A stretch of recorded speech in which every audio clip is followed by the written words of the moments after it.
Okay, so time check tayo. 5:28 na siya ng hapon, alas 6 na no. So panigurado magla-light up na yung ano natin, Bukana Bridge. Iikotan yung camera ha. So where is Bukana Bridge? Andun no. Yan. Kita man natin dito sa ating naked eye. So di sure sa ating camera. Guys, namin area. Oh, Boulevard, nagano sila. Simot-simot sila og kuan. Kaya mo kauban. Esa ra epoxy? Boxy. Ah, si epoxy ba yun? Sabi ba, palibot ka na baluan na. Aray ko. Anyway, so yun na nga, bali dito sa lugar na to ay kita natin tong tulay sa Santa Ana. So yan yung magdudugtong or yan yung dadaanan papuntang Leon Garcia na segment, pero di ko nga alam kung alin doon, kung anong hitsura ng segment nila. Ay, broadcast na yan.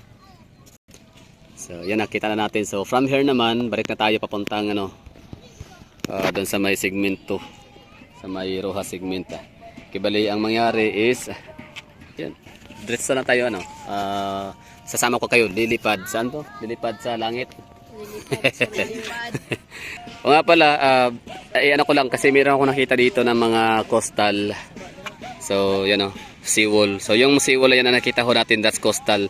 Yan na yung junction 4 panigurado. Tapos magtatapos ho yan dito sa bandang ano, sa harap ng, yung kita nyo yun, dalawang building na malalaki na yan, that's Ashuela Cove. Pero hindi dyan ha, like hindi siya literal na sa harap talaga yan. Like sa ating kuha, sa ating camera, sa picture, sa screen, parang nasa harap lang siya. Pero yun, ito, yung parang may bangka dyan. Parang dyan magtatapos yung pinakahuling segment. So yun na, wala lang, trivia lang natin yan. So ikot natin yung camera at pupunta na tayo sa may Langit. Langit. Junction 2. So Roja segment. At pupunta pa tayo, tutulak pa tayo papuntang Bukana Bridge dahil i-witness natin yung napakagandang pailaw. So that would be all. See you there. Or mamaya, no? Pero syempre, sabay na kayo sa akin. Lumipad papuntang Langit. Oh, mamarato, ha? Amping mudra. May budya.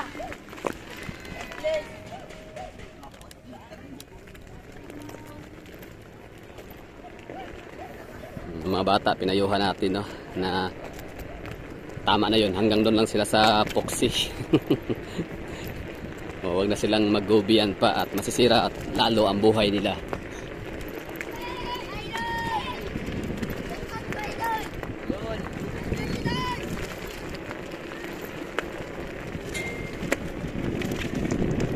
So, Junction 3 itong ating dinadaanan, ha? At papunta na tayo pabalik sa may Junction 2. Shout out.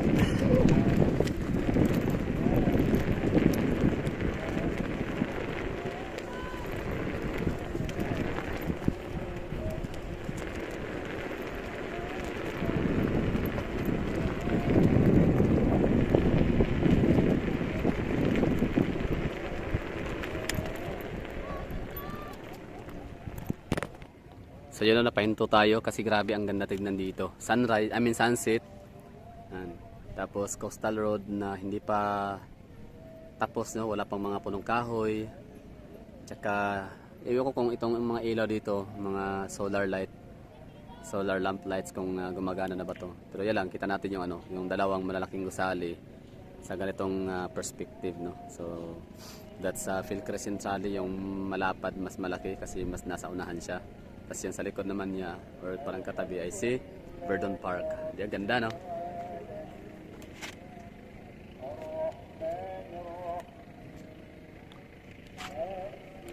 So, tuloy pa tayo.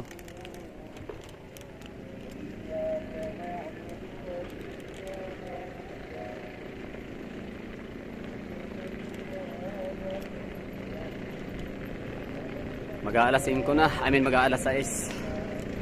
So gusto natin makapunta doon sa pinakamalapit ng ma-witness natin yung pag light up ng ilaw.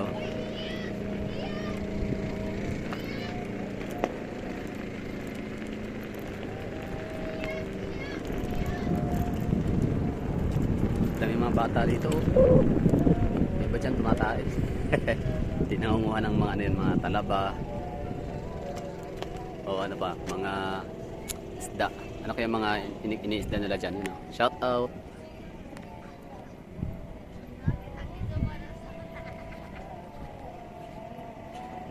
Right, ganda ng sunset nila dito. Oh. Yan, so kita natin dito mga high-rise buildings, Poblacion District or Barangay Poblacion, Poblacion District, wala palang Barangay Poblacion.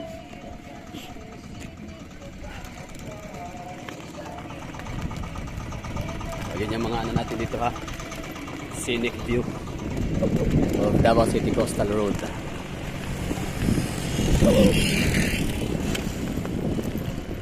Grabe no, Davao City, Davaoenyo, ang dami natin pwedeng magiging ano dito, activities. So, wala, di na tayo magkamayaw kung saan tayo pupunta. Ashwilla Cove pa tayo, punta pa tayo ng Davao Global Township. Ayun, may ilaw na. May ilaw na yung tulay. So, Global Township, Ashwilla Cove. Punta pa tayo ng doon sa may tambayan, sa hilltop, sa may Barangay Langob. O dito tayo maglalakad-lakad sa mga coastal roads. May ilaw na yan, ba't hindi kita?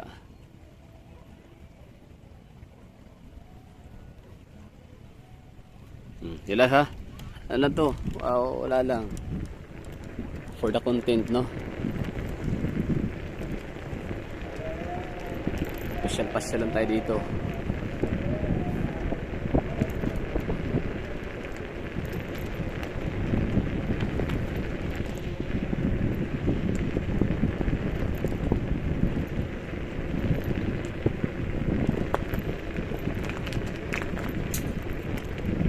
Kapag ka sa coastal road ka dadaan, di mo na alam no kung saan ka na banda.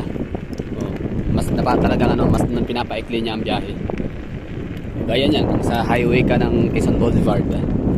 So makikita mo yung mga intersections, mga landmarks and establishments. Pero dito wala kang makikitang mga landmarks and establishments, kaya di mo alam no kung saan ka na parte ng Quezon Boulevard or anong equivalent area ng Quezon Boulevard ang iyong dinadaanan.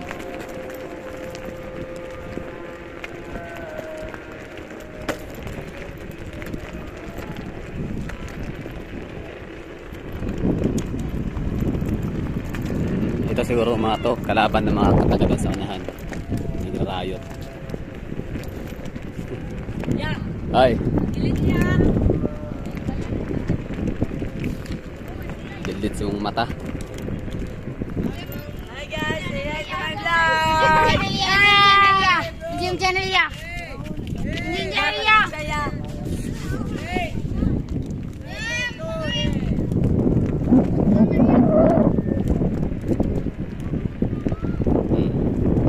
Yan, mga bata. Mga future ano yan. Yung iba doon, yung kalahati doon, possible magiging successful in life. Baka maging kapitan pa yung iba, konsihal, di natin alam no. At ang kalahati din doon, possible din na maging pasaway. Magiging liabilities in the problem no. Oh, daming bubog dito oh. Pero yun na nga, bali pag mailipat yung mga yan sa panibagong tirahan nila, syempre yun na nga, tenement or parang condominium style. So panigurado magbabago ang perspective ng kanilang buhay no? Hindi na sila ganyan mag-isip, yung mindset nila mabago na. Kasi doon, ano need mo nang magtrabaho yata. I mean, dito may trabaho pa rin naman sila, pero syempre sa mga batang maliliit. Basta iba yung ganyang environment. Talagang what you see is what you get. Tama ba? Ang ibig sabihin doon kung ano yung mga kinalakhan mong environment, talagang ma-adapt mo yan. You know, daming bubog oh.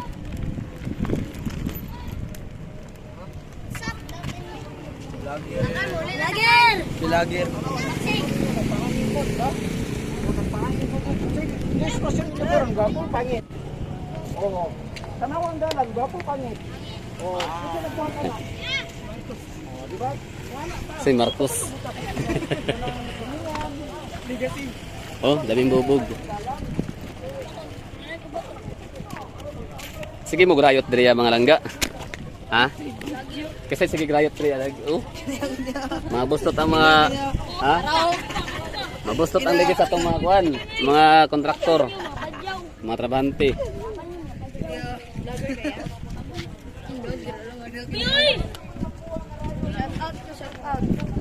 Vlogger kaya ang siya mo kanya ka ng...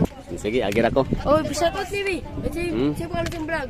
Oh, Gala the Explorer YouTube channel. Oh, shout out day. Shout out day, Jampol. Vlogger siya. Ha? So ayun no, bali na verbal biniverbal reprimand yung mga bata dito kasi nga daming mga bugbog talaga, as in delikado siya sa mga yan mga nasa mga cyclist.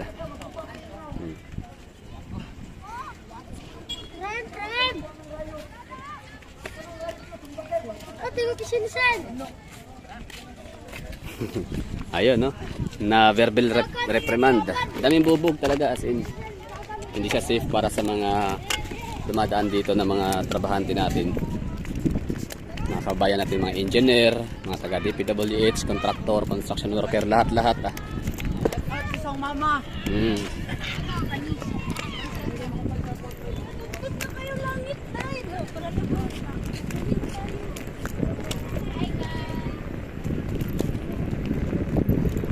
So okay na tayo dito no. So we're good in the hood.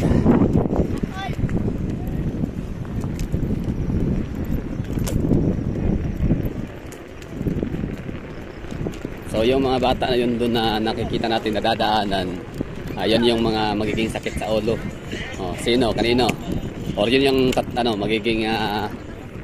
magiging pabigat sa administrasyon or sa sabihin natin sa administrasyon no. Kung pwedeng ni Rigo Duterte, pwedeng ni Omar, pwedeng ni Kitty Duterte. Kasi yung tatlo na yun, runner up yun sila no for mayorship dito sa Davao City. So yan, yung nakita natin mga batang yun, sila yung possible na magiging burden. Tama, possible no? Magiging burden yung mga yun. Pabigat sa lipunan.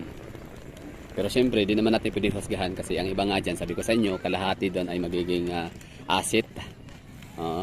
Tapos yung iba naman ay magiging liabilities. So that would be all. And thank you. Thank you sa pagsama. Sana nagustuhan nyo at nag-enjoy kayo.